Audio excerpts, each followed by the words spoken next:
এই কথা শুনে মা খাদিজার দুঃখেতে বুক ফেটে যায়। এমন দৌলত চাহি না আমি যাতে নবী কষ্ট পায়, এমন দৌলত চাহি না আমি যাতে স্বামী কষ্ট পায়।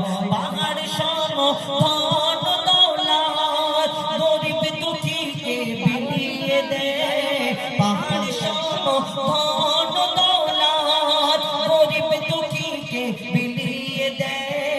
এমন দৌলত চাহি না আমি যাতে স্বামী কষ্ট পায়, এমন দৌলত চাহি না আমি যাতে স্বামী কষ্ট পায়, যাতে স্বামী কষ্ট পায়। সারা দুনিয়া হার মেনে যায় মা খাদিজার ভালোবাসা।